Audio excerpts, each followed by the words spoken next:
Hello and welcome. We are here in round 7. We're almost there at round 9 for today, but just a few more games to go. So let's get our players in. We have David Erpen from Switzerland. Come on in, come on in. I can't shake your hand. I've got too many. I'm holding too many things. I'm good. Are you good? Yeah, I'm fine. Are you ready to win? Of course. I've been asking everybody, what was your expectation going into this event? Were you expecting your deck to do this well? If you don't expect your deck to do well, why you play it? Oh, that's confidence. Why not? Okay, take a seat. Thanks. Next we have Eike Ruting from Germany. Come on in. How's it going? Huh? You good? I'm fine, yes. I feel good. Okay, okay.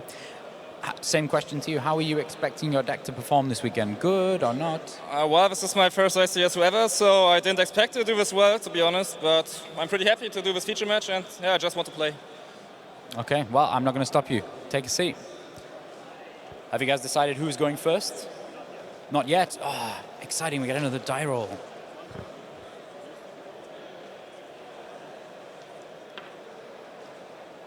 Okay, oh, that's pretty good.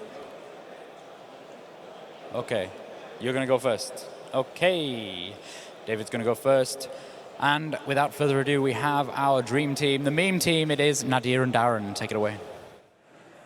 Welcome back, everyone. This is round 7. We have a super important matchup specifically for David here, as he is currently grinding those war points. And you know all about that, so it's a super important round for him. He's currently XO, but he's going to maintain that momentum.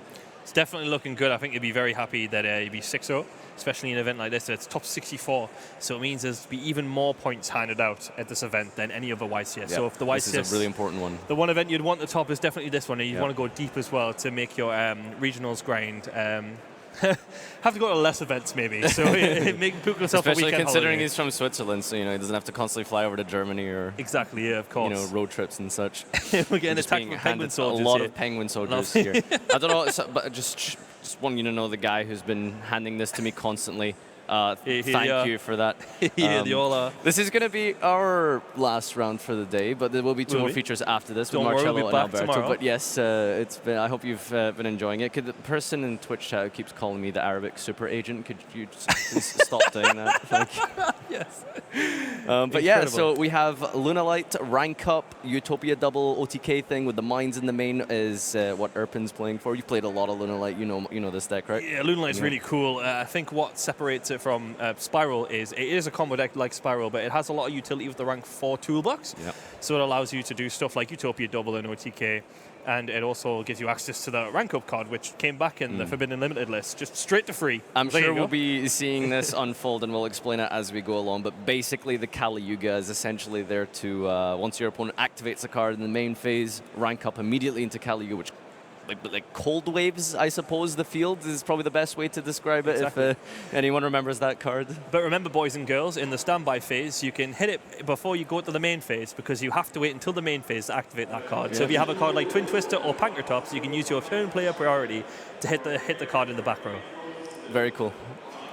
So, and Eike, I believe it's Eike. Eike over here is playing a hero variant, and a lot of you guys are probably very, very familiar with this because it's a super fan favorite. A lot of people love heroes. My personal locals is Who doesn't love heroes? Half the people at my locals play heroes. So yeah, we're going to be seeing some plasmas, some dart laws. Well, it's a really good strategy, right? Because at the moment, one of the most represented decks is Shaddoll. I think everything's a graveyard deck. Exactly, yeah. You need your stuff to go to graveyard by a card effect to trigger in the graveyard specifically. And when Darklaw's on the field, it's like, no graveyard. No graveyard. Straight to the back. Macro on legs. Yeah, you can really... yeah, just macro on legs, just literally. Nope, no graveyard. You can't have it. I can have my graveyard, though, which is the mental thing about it, because you can still send your stuff to grave, so you can still extend on it. Like other cards that don't allow your opponent to play, you're often locked onto that as well, but not Darklaw. Not Darklaw. All right, well, we'll see how this match unfolds for Eike and David here. We're going to head on over to the field now and take a look at how this game unfolds. So I think David won the dice roll, so he'll be beginning. and he's hard. That's exactly what you want. Draw double and offer. That's not what you want. He's got Tenki and the dangers in his hand, so he's going to be trying to dig for basically, I think, Chick Tiger Extender is full combo. That's literally it. Yeah, Yep. Chick Tiger is bingo. And as soon as Bingo. you bingo, as soon as you see Chick Tiger, that's it. You're in. Yeah. And you got the one-off danger. Lucky boy. So that's Mystic Mind that he picks up with the draw from Nessie there. Unfortunately, he hits the other danger in his hand. Like, I guess it's fun because he has 2 guys on the board, but ideally you'd want to be using those dangers to draw into like that. Yeah, exactly. The last thing you want piece is to lose a danger when you're trying to dig for your out, especially now that he doesn't really have any playable cards. I'm not sure if the Tenki really offers anything for him because Chick and Tiger don't work standalone. That's the difference between Moonlight and Spiral, where a lot of Spiral cards can kind of work together, but you need Chick Tiger specifically in order to get your stuff going with Moonlight. What do you think he goes for here? Because like he could like Tenki into like, I guess, Bird to discard the Martin and get a draw, and then Martin can get a search. He can Curious here. So he can Curious to send maybe the Trap or the Perfume, and then he can hope to mill another Perfume or the Trap so he can have his Chick and Tiger, because the Perfume that he sends here will get Chick or Tiger, and he just needs to mill another one, and then job's good, and he's done it. So generally, like the purpose of like why he's playing the rank up combo. Oh, he has the Tenki. Yeah, he's got it. We're being silly. He has Tenki. He has full combo. Oh yeah. He has the Tenki set. Yeah, and he's going to send Perfume. Wait. There you go, he's done. All right, done. Easy peasy. Next game. Next. All right, so this is actually a really cool interaction. It's very similar to Azathoth when that card was around. It's interesting to note as well, when Kali Yuga hits the field, it is a, God, let me get my judge terminology here, an unclassified effect, or it might be a condition, where it just sort of happens. It just happens, yeah. So a lot of people, for example, no. do you remember back at like YCS Milan 2018 when you'd summon Azathoth, you go effect, and then your opponent would go impermanence, and like, it doesn't matter. It just happens, right? It's not an activated effect. As soon as that hits the board, it's just like, do you want to negate this summon, or do you not want to activate any monster effects anymore? Exactly. So that's how Kali Yuga works in a very similar way, and yep, that's most likely what he's going to be going for as well. You notice he is playing the double nothing in his hand, so he's got the OTK potential as well. It's still an engine requirement, even though you're going first, because you have to detach from double. He can't do full combo because part of the combo is he needs to go into Utopia double to search it, and then you summon... Oh yeah, that's true. He's drawn it now. Yeah, oh, okay. So he would summon the Utopic... Kaiser. It was a prize card. Yeah, the Kaiser. You summon Kaiser. that, and so you just search that. It's just, it doesn't do anything turn one, but you need to search it to summon. Yeah, so he isn't going to be able to do the Kali Yuga. Unfortunately, it doesn't look like he is going to be able to do the Kali Yuga thing. But I will tell you, there is one way to do it though if you hard draw double or nothing. Oh, let's go. Yeah, so you have to make 2 rank 4s. Okay. And then you can make Utopic Kaiser by combining 2 number monsters. So you make like Dugares plus OG Utopia, and then you like... what is it called when you combine an XC with an XC? Is it just an XC? I guess it's just an XC. XC, super XC, summon. Non-canon. Yeah, so if you could put like 2 rank 4s on the field, number monsters, you can access the combo if you hard draw the double or nothing. But I guess, really? yeah. So really good. He's just going to be. I suppose it looks like he's going for a standard, sort of rank 4 toolbox sort of play, and he's just going for 2 solid. Rank 4s that you think could be good against this matchup. Yeah, so I mean, you could go. Is he playing blind, in fact, anyway. Yeah, he's okay. So he's going for a second rank 4 here. I was thinking maybe he could go like Apollosa and then another rank 4, and then Tornado Dragon pop the scale to bring back in level 4. Oh, that's cool. Yeah. Well, this has got good coverage anyway. If he wants to keep the Curious on field, because it can float and he can add one of his combo pieces back. That is true. But Tornado Dragon's got some good coverage because it can hit a back row if it's a back row deck, and it just Abyss Dweller, just a general. Ooh, he's got impermanence for the Abyss Dweller. Oh, okay. What a hero! Okay, very cool. So that's something that I feel like that's kind of a discussion point that we see recently is people shotgunning the Dweller immediately in the standby phase, which doesn't play around impermanence at all. Gamma either. Yep, not Gamma either. It's interesting because I can't think of a card off the top of my head, but there's ways to get stuff in the graveyard before they can detach off Dweller. And I think a common thing that people do is to play around, if they're playing dinosaurs, they could have a Kaiju, and you just don't want to get Kaiju'd. Yeah, again, you can't play around everything, and I think he would have decided at the start that he would have played around certain things, not impermanence or Gamma, which is a shame because it looks like he's not in a good mood now that he's popping off. So Eike's in a really good position here. He's got his, you know, the most important thing that happened was the Dweller being negated by impermanence, and he's got the Mali in the graveyard. He's got the Faris increase combo, which is going to get another piece out of the deck. So that new hero link, does that summon a card from the graveyard? Yes, it tributes a hero to special summon a hero from your grave, I believe. Let me just find that and bring it up for us here. This is Cross Crusader.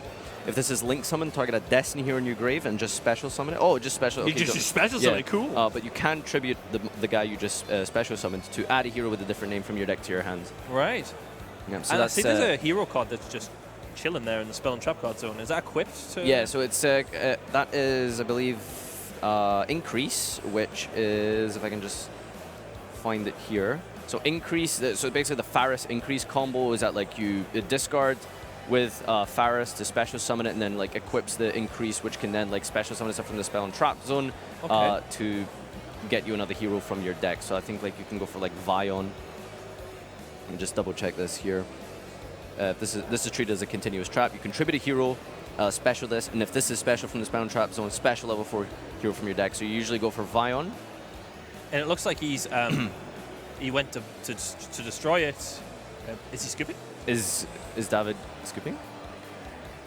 Oh, is there a card that just... Oh, it's Malicious Bane that he's been activating. Okay, yes, so Malicious Bane is... let's just bring this up for you guys here.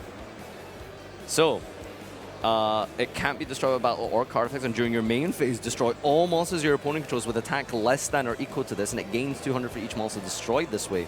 And you can't declare an attack for the rest of the turn except with heroes, which shouldn't be a problem. I think he might actually have game here. The hero player has to go for game, because we've seen David has just added Mystic Mine to his hand, which is a pseudo-win condition for the deck. I don't think Eike is going to have any problem dealing 8,000 damage on this turn.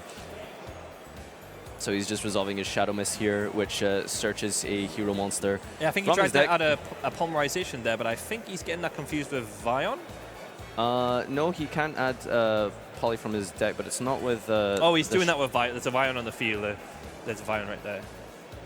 Yeah, he's just kind of like skipped the set there. All right, the double mass changes. This is like 20,000 damage or something. Super duper damage. Like this is so... You can mass change a Dark Claw into a Dark Claw as well, right? Yeah, you can Dark Claw into Dark Claw. It's going to be lots of attacks to the face. What's the other Dark ones? Anki, that's the one. Anki, Yeah, you can go into that one as well. If it attacks direct or deals damage, it adds a mass change quick play card, I think. So it just adds max change or mass change too. But he's still got Mali in grave as well, so he's absolutely popping off. Yeah, the Cross Crusader being able to special back the Mali. So like Mali banishes itself to get you a Mali from deck. So that's like your extender per se. But like Cross Crusader just brings it back, so you can just use looping those the two same more. Mali. Yeah, exactly right. So that's a lot of extenders. Yeah, the hero deck is like really impressive when it gets going. I think one of the issues with I think with hero and why we haven't seen that much of it in recent years is probably because of the fact that it's like very vulnerable to certain hand traps. Right. And what would you stop against hero if you had a hand trap then? Well, it's hard because like sometimes you can like it's one of those decks where like you could just immediately brick it if you like negate like Stratos. Yeah. Like just the normal summon Stratos, they could just lose from there potentially. Okay. There's a couple of choke points, but most important of all I was thinking about was like these impressive feels that it goes with like the Dark Claw and stuff. Hero has no protection to like just Dark Hole and like Raigeki, like cards you wouldn't really think that are particularly great in this. It used to be more of a control deck, right? Like you would just turbo straight into Dark Claw, and then you would have set 4 or something like that. I think hero players that I played a few years ago would end on stuff like Dark Claw and Rafflesia, a card that used to send a whole card to the graveyard, so you can defend your Dark Claw but from being attacked with like Floodgate Trap Hole and just regular Trap Hole. This has to be a game, right? Yep, so he's just going through the motions here. And, he doesn't even have to reveal the double change card. So that is game 1 taken by Heroes. Done! The crowd is very, very happy about this one because, like I said, Heroes is an extremely popular and fan-favorite deck. So maybe the game would have been completely different if he just held that Abyss Dweller. And since he got absolutely blown out by that impermanence on the Abyss Dweller, which is well played, but maybe he really should have held it, wait for him to commit a card to the board. Yeah, I think even just committing like a regular spell card or something so your opponent can't chain the impermanence, it's really tough because, like we mentioned earlier, there's probably more things that holding Dweller. You can lose to beats- either or. Like, yeah. I've lost to either or as well. Like I've had my Abyss Dweller Impermanence when I used it, and I've had it Kaiju'd when exactly. I've held it. It's just, what can you do in this particular scenario? Live on stream. And He lost to in Impermanence. hindsight, in this specific case, he should have held the Dweller, but like, you know, from his perspective, based on the meta, I think it's more correct to just hold to immediately use the Impermanence. Yeah, especially with like, if you think Gamma is such like a popular card as well, using it without a board on the field is just like, Yeah, that is true. it's difficult because they could have it, they cannot have it, they can have a Kaiju, you could be playing against Dinosaur, and Dinosaur like main decks Kaijus. You just don't know, right? But in this outcome, it was not the correct one. But what is the correct one? Who's But to I'm say? really pleased for Eike here, who's managed to pick up his, win here at his first ever YCS in a very, very big stage game for him. First YCS Yeah, in 6-0 with like such a cool deck as well. Yep. Which it could be just a solid counter to the meta as well. It took a game off Lunalight. I think it was unfortunate that he did the David hard open double or nothing. Yep. So I think he did have full combo there. Yeah. So maybe I imagine David would want to go first and not hard open double or nothing and then wombo combo. So side plan. He hasn't really got much for going first. It's all a lot of going It's second really stuff. the way like this specific combo functions is that you don't really side anything because like your deck is going first, and I think like that's one of the weaknesses of this specific version of Lunalight compared to like maybe the Utopia version of Lunalight, or what are the other variants that people? There was like a Griffin one where people would set floodgates, like anti-spell, I can't remember, like Imperial Order was a popular one that people would do with Curious Griffin. But I think a lot of the time you would just use Curious to send a rank up. And people would not even going down that route. The rank up something that went out of favor and people would start ending on like IP Masquerena and like other defensive cards as well, and Appaloosa as well. But I think David just really, really wants a solid win condition where he just outright wins the game. Because it's not really something that like people would think to play. Like, you know, when you're playing against Lunalight, you don't think, oh, okay, I'm going to bring in my Twisters, or I'm going to Kaiju versus Lunalight. I mean, they're not terrible cards versus this matchup, but it's not really like the first thing you'd think of. So maybe he's trying to capitalize on that sort of ignorance of the meta, where people are kind of more opting to tailor their side decks towards other decks. Because or other back row versions. removal randomly beats the rank up, because like I said at the start, like you have to use it in main phase, so you just pop it in standby phase. And Pankratops 2 can pop the Xyz, and a Kaiju can just go over the Xyz as well. So just to always hard draw on the rank up here, so he doesn't necessarily have to go for the Curious. Yeah, that's actually the good one to draw, because it means it just skips a step, and it means like, you've got the full combo because you've hard drawn it, and you don't have to like bend over backwards just to get to it. So all you need to do is just create 2 link zones, which shouldn't be too hard, but something like an Ip or a Lambda. you can potentially end up more defensive cards as well, because he does more or less the same combo. If he's got the space, it's kind of pointless, I find, because like I was finding myself like when I was playing this deck, you would end on like Appaloosa, Dweller. It's insurance, right? Because like again, you could lose to like the Cosmic Cyclones, Twin Twisters that they've just kept in, a Kaiju. You don't know what hero's going to side. What could he potentially side? Evenly. I think that's one of the advantages of a deck like here. Like you don't really know what could be coming in against you. You know, you kind of think like, oh, maybe there's generic things like back row removal, evenly, Nibiru. So it'll be interesting to see if Eike manages to pick up anything off his top deck here from his side deck in this matchup. But it's just looking like a standard Heroes engine hand, right? So nothing out of the ordinary there. But we want to see. He's going to be trying to brute force this just with old hero cards. Good old heroes. He's playing a Miracle Fusion as well. That's awesome. That is awesome. Yeah. I didn't know that was standard. Is that standard? I don't think it is. I'm not sure. That's insane. But you know how like there's terminologies in Yu-Gi-Oh that have become like sort of staple terms. Like so like Miracle say, like, Fusion is a one. Yeah. So you have like my deck has a generic MST or something, right? Like these are like the terms that we've been used to. Because it was an OG card. I don't think a card was ever made like Miracle Fusion. So like when you refer to my deck has a Miracle Fusion, like that's like this sort of like default terminology you kind of like think about. So. Heroes. Heroes set the standard. Like for example, Elemental Hero Stratos has set the standard. Yeah, exactly. Stratos. For a lot of cards like Saturn Light Deneb and stuff like that. Yeah, exactly. It's just like Heroes pioneered everything, mate. Yeah. Everything. They were. And he just milled Zephyros here off of Curious, so that makes this turn a lot better. He's sitting there saying, back in my day, my deck, my card was a 10 key. When I normaled Stratos, it was the only Stratos in the game. Okay, boomer. Stratos can add Stratos though, which is sick. Yep. Because it can also pop a back row. And it's not once per turn? It's not. Ooh, it's not. Fun facts. Fun facts. All right, so he's going to search the level 4. Well, it's not really a level, obviously, but it's a trap card. It's the Phantom Knight's Shade Brigadine, which can be set and special summoned and flipped on the turn that it is set and be used as more rank 4 fodder, which he's probably going to use here to go into the Utopia double. That particular card is insane with one of the newer rank 4s, Time Thief Redoer. I don't think he's using it in this scenario.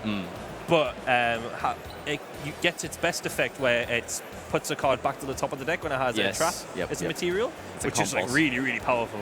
Another deck I don't think he needs to go for that. Another deck that is randomly good in is pure trap tricks. If you're ever playing that, because you can. I've seen that at a regionals. Yeah. It was like table 1, like round 3, and I was just like, "Whoa, this is insane!" Round 3. Let's not get ahead of ourselves. Because the Link 1's like really good, right? Yeah. So you can summon Sarah, activate the trap card. It triggers Sarah, summoning a trap trick from your deck. It's like really because cool. you summon Mamelio, right? But Mamelio is mandatory to trigger, even though it can't hit a back row. And then that triggers, triggers the Sarah. Exactly. That's yes. Sick. Oh man, but back to Luden Light. We're gonna maybe trap trick next round. Maybe if we can have a little look if one's like 7-0, that'd be insane. Looks like it's a lot of standard stuff here. He's got Appaloosa, so no fear of Nibiru here now. Appaloosa is probably the best one you can have in this scenario. Should your opponent have a Nibiru, they're going to have to Nibiru very early because there's always that risk. Can't lose the Pankratops now. Yep, can't lose the Pankratops. That is true. Which is now at 1. Which it's still yikes, I completely just dawned on me that wait, hang on a minute. The Pankratops is actually not a very good out against this deck because it's at 1 now. So it is one of the best side cards ever printed, I think. Yeah, I think it's super good. Rightly at 1. I remember specifically during Dragon Link Thunder Dragon format sort of thing last year, it was really good because you can attack the seal, and then that forces a seal, and then you tribute the prank, which forces. So you're essentially trading 2 negates for your 1 Pankratops. Exactly, because it makes really, really good trades. Yeah, that's why I think it's really, really powerful. Probably rightly going to 1. But here he has not drawn double or nothing, so he is going to search double or nothing. And another yikes thing about this deck as well, which I think why this build really scares me when I played it, it's because you can randomly just mill double or nothing or the rank up with Curious, and there's no way to get it back. No. Yeah, so that's the thing, right? So it was a deck that I was really looking forward to taking towards regionals, but I opted not to just because it has that variance where you could be going for the line of play that goes into the Kali Yuga. However, in that process you can risk milling the double or nothing or milling the rank up spell. But what's your favorite Dark Rank 7 to summon off this Utopia? Diablosis. Yeah, the prize card. Yeah, it's the prize Money bags! Unfortunately, I don't have that, but if you are so inclined, you could play a Diablosis. You can have a target. prize card, summon another prize card, and just flex on your opponent. So what we can show you here is the effect of Utopia Kaiser, if you're wondering. Oh, he's got Dark Ruler no more! But it doesn't matter. It doesn't matter. He just changed the rank up and summons Kali Yuga, which negates the Dark Ruler no more on the field. It sure does. Yeah, because it happens immediately. Right?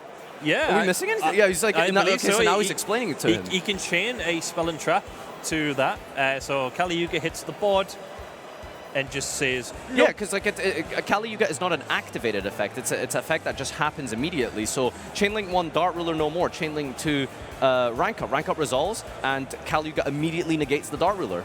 That's how it works. I got a fright there because the crowd went wild. Yeah, I was like, wait a minute, what are you guys talking about? Hang That's on fine. a second. Don't think that does anything. But I think the judges ruled, because it still has counters on the Appaloosa, so I believe it's been ruled, I'd like to say correctly, that the Kali Yuga does in fact say nope to the field. So we were just looking at how... So let's get Kali Yuga up, because I just want to see how much of a blowout it actually is. Yeah, so after this card is Xyz summoned for the rest of this turn, other cards and effects cannot be activated on the field, and other cards and effects on the field are negated full stop. No punctuation there, no colon, no semicolon to indicate costs or activation requirements. And the hero play can read cards too, so it looks like he's just... No, but also bear in mind that Utopia Kaiser has double attack. So does it? Yeah, because Utopia double. Bam! Oh yeah, of course. Yeah, someone's a Utopia double. Is that not for the end until the end of the turn? No, it's permanent. That's got like 6k or yeah, something. so even when you end on the Appaloosa and the let's say for example you summon the Kali Yuga and somehow they kaiju something. I don't know why they wouldn't kaiju immediately, but let's just say somehow cards leave the field and all you have is Kaiser. Yeah. It's still 7,000 attack or something. So not only do you have to deal with the board that you've just been you're not allowed to do anything. You've also got like a 6K like guy just like, Yeah. I'm going to hit you in the face. It's just a vanilla at that point, but it's still huge.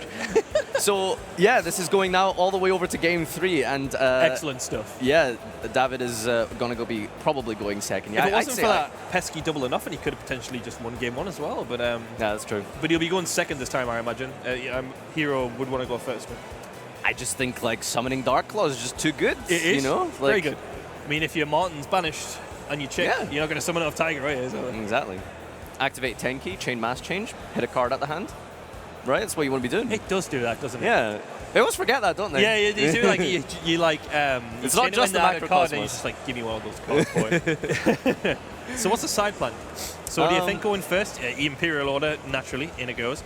Ooh, Eradicate Epic Virus, Pandemic, boy. That could be quite good. And it plays a decent amount of spells, 16. So it gets rid of the 10 key. If it cuts them off from engine cards, it could be really strong. It's really weird because like they're like if you just open like It also like Chick shuts off Tiger Mystic and Mine. Dangers. It shuts off Mystic Mine and stuff like that. That is true. And then they get to see the card, they draw off the danger. Yeah, I'm just thinking because like with like if you EEV a Luna player with spells, you could just discard 5 cards at their hand, or at the same time if they have like Chick Tiger Dangers, like that's full combo. Again, Curious and stuff. it's a risk I'd be prepared to take. Yeah, I mean, he depend- doesn't have anything else. That's kind of the issue. because that could happen in any deck. Like if you did it against Sky Striker, they could have 3 rays and and then beat you with a beatdown. But you take that risk because it's Have powerful. you ever EEV'd a striker player for a spell and they still won? No, I they had like rays and yeah, stuff. they discarded 1 spell, and I was just like, hand traps and ray. it happens because in the like a lot of the time you would put all your resources into Virus because you think, oh well, this is a blowout, right? And then they just show your hand, they're like, I just discard engage, add it back off Kagari, engage, and you're like, oh god, it's game over. Do you remember Sekka's Light Spiral? Yeah, I'm joking. That wasn't a deck. I was like, what? At first I thought you said Sekka's like striker. Oh, sorry. Yeah, that's what I yeah, meant I to say. thought Sekka that's Striker. what, that's what you meant, and then Yeah. I was like, Yeah, that wasn't a deck. what's he talking about? Sekka None Striker. of those were a deck. All right, These so are decks. So our let's players are now getting their hands loaded in here and we'll be taking a look at how this plays out for game number 3. This is really exciting it's gone stuff. down to the wire. So let's see what sort of boards Hero can put up other than just Dark Law. They can go Plasma turn 1.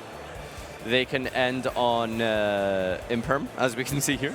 So what End has he on got here? Imperm. He's got Pretty Equal solid. Master. This is a pretty good hand. And They already have the mass change. So yeah, he's- it doesn't look like David has anything to counter him to stop his plays, but this is the problem with Hero. I think what you're going to see here is like Eike's going to like pop off and like make like this huge board and stuff, and then Lightning Storm. David's just exactly he's just going to Lightning Storm, and then, like that's it. Like Hero doesn't have any recursion or protection to like mass destruction. None at all. None of the new heroes can protect Dark Law. I don't think so. I'm pretty sure. Like I mean, we'll see. I mean, I could be proven wrong here, but I hope so.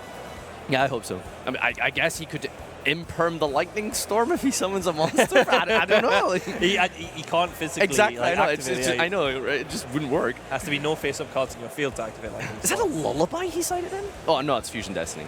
Okay, sorry. I That'd wish. be pretty wacky. Getting my Let me card out take makes your sense. tiger. I'll use it. But David's hand's quite strong. He has Armor, basically Jack. Chick Tiger, yeah, so he has the full whack. He's got Chick Tiger Extender. I mean, David probably couldn't ask for anything better. Like, Yeah. what it, The Lightning Storm I'm looking too. at this hand more and more. I'm thinking to myself, David's going second hand is like you couldn't pick a better like Gonna card for crush card him. hand. Yeah, he could potentially crush him, but like I'm not massively knowledgeable of Hero, so maybe I'm like getting ahead of myself. So it'll be really interesting to see what he does here, other than what I'm used to, Dark Law Pass. Yeah. Because it is Dark Law, what I'm used to. Back in my day, young kids. It's normally enough. Like has anybody else like had Dark Law summoned against someone? You're like, that's the worst thing I've ever seen in my entire life. I mean, I remember when the Heroes Strike structure deck was first released. It was around Yes! Necros time, which it's a tall order to ask when a deck comes out that it can contend with full power Necros back in 2015. But could randomly beat you sometimes. Yeah, it literally was just like Dark Claw set like on Trap Tricks Nightmare Exactly. and like Because the deck various trap search too, cards. you would go Necros of Brinic effect. Yep, Chain Master. Chain Master Change, summon Dark Law. Yep. No Imperm back then, so Yeah. How did you out it back then? I can't even remember. Was it like was it Kaiju's? I think you had to just attack over it, like Yeah, you just had to like Kaleidoscope summon Unicorn.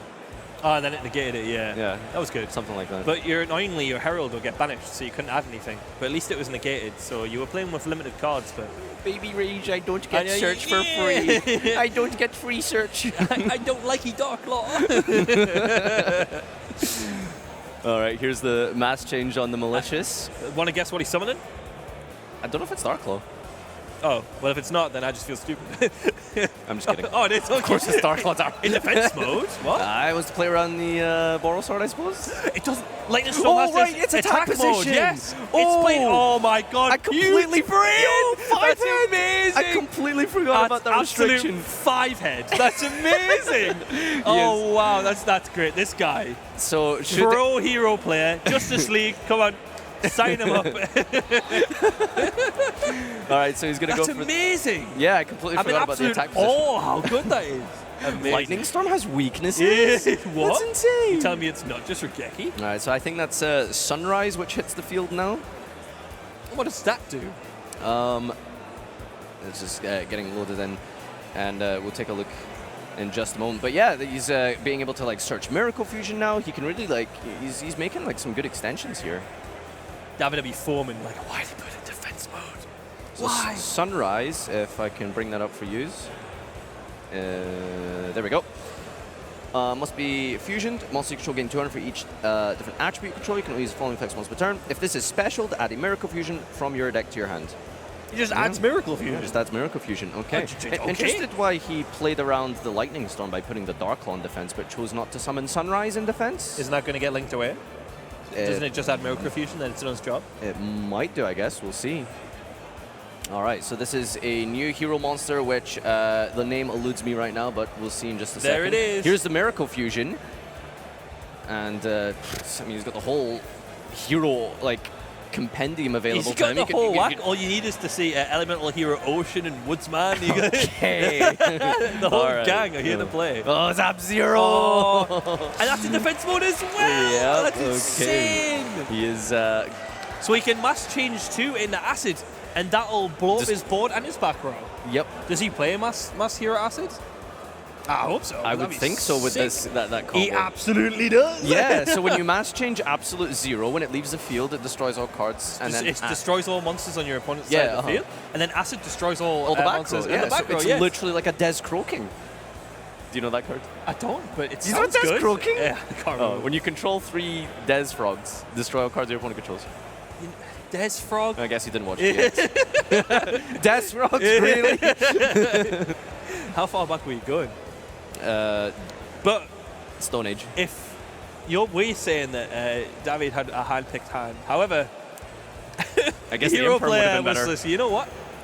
No, I completely forgot about the attack position requirement. It has to be in attack mode, bro. Yeah. So This guy, first YCS, he's lying. He must have been here before. This is pro stuff. this guy's been winning nationals everywhere without us knowing. It's just like, oh, it's my first YCS. You're a fibber. All right, so honestly, though, really good stuff. David's in a situation where I think, like, well, I mean, this Lightning Storm might as well just be activated to destroy all spell and trap cards on the field at this time, force out any mass exactly. changes and imperms and stuff that he probably has. Oh no, is he going to go for the Jackalope first? Okay, he's. I think the best thing to do, you're right, absolutely. Use it to just get rid of the mass change that he has in the back row. So it's less things for him to worry about. Like, it's a nightmare that he still has Dark Law and Absolute Zero, but Absolute Zero isn't going to be problematic without a mass change, and he'll just have to deal with the Dark Law. All right, there comes. Is that a Starlight It Rare? is, it's the brand new rarity. Starlight Rare. Okay. Oh, he went to destroy the monsters. David out here flexing. All right. Oh, what? Did he choose to pop the monsters instead? He's just banished a lot of money there. He's banished a lot of money. There goes like 400 pounds of them just straight up. Okay. Let's see. So it's the. I'm trying to find the. What is the name of this hero link? It's like X There we thing. go. It's Wonder Driver. Yep. So let's see what the threat here was. If a hero is normal specialty zone, this points to target a poly spell, fusion spell, or change quick spell in your graveyard and set that target. Oh, okay.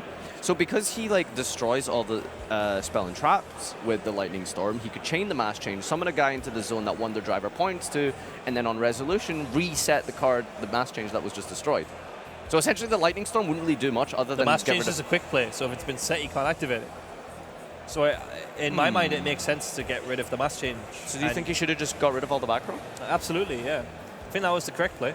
I feel like I might be missing something, but I feel like getting rid of the back row is the biggest threat then to get rid of some monsters that are on them. Right, so that's something to think about for the player interview that we can maybe ask David, because it's actually very curious why he just didn't remove all the back row. All right, here comes an ultimate rare 10 key. Oh, but it's going to be the lottery again, because on resolution, Dark Law will trigger to rip a card out of his hand and put him in a really bad spot. Didn't he already use Dark Claw? Because he would reveal the danger? Oh, of course, yeah, it triggers when you draw. I think he, take a look, he hit the Armageddon Knight out of his hand that's the best card for him to hit, because he doesn't care about Armageddon Knight. Yeah. Armageddon Knight send, what's a good target to send under Dark Claw? You would just send Chick or Martin. There's nothing a good send under Dark Claw. I'm trying to think of what you mean in general? Yeah, is there? Probably not. One of the Thunder Dragons that we just saw in the last round. There you go. Oh, he's just scooped. Oh, no, he's not able to take it. Dark Claw's putting in too much work. He just in defense mode. He's not enough cards. Like, it's a combo deck. It needs all its cards to play. And why Dark Claw is so good in a control deck, it just takes too many cards away from you to be able to play. And really good, very good stuff. Great to see like Hero do really, really well. What a performance for! I'm just super stoked for him because it's his first event, and he played that well as well. The player on the Lightning Storm, incredible stuff. I mean, David is a world-class player. He's been he's got tops in every continent. Like he's really a top-class player, and Eike's managed to take him straight to game 3 and defeat him with the power of heroes. Just rocks up with superheroes and just batters him. It was really good play. Like, it was very good to see Hero combo. Like, it did more than I expected it. I always thought it was just Dark Claw pass, but the elemental hero play with Absolute Zero and the mass change, being able to clear their monsters. It's like almost an old school play, right? Like that was quite an old school play. You did that back in the day, yeah. And to see it again, it's really nostalgic. And with Dark Claw as well, very nice, very good. I hope we'll see more of Eike tomorrow as we proceed into the final rounds of Swiss and Top Cup. But as we said, this is going to be it from myself and Darren. There'll be 2 more rounds of features after this for today, and then we'll be back tomorrow. So Luke is now seated with Eike for a player interview to get some more feedback on that matchup. Thank you, guys. Hello, I'm here. That was surprising. I'm here with Eike. Wow, what a match. I don't know what to say, to be honest. I'm happy I won this match, and I want to go on and go day 2 and maybe top this event. I mean, is that a normal bot? Is that a normal field for you to have, you know, like? To be honest, I think Hero is a very consistent, very good deck. And yeah, it's very often happening that I end up on things like Wonder Driver plus Absolute Zero plus Dystopia or stuff like that, Sunrise. But this was a very good board since I had a set mass change still, and this set mass change is pretty awesome. It's just very good. It seemed like you just had access to like do anything you wanted. Is that normal? Is that normal for your deck? I think it's not exactly normal for the deck, but if you get a clue of the deck and you understand how the mechanics work, it gets easier to play it like this. The commentators were saying that you definitely could have a place in some kind of superhero team in the future. Do you think it's possible? I think so. I think Hero can take a spot in this meta. And yes. Okay, that's it for round 7. We'll see you guys for round 8.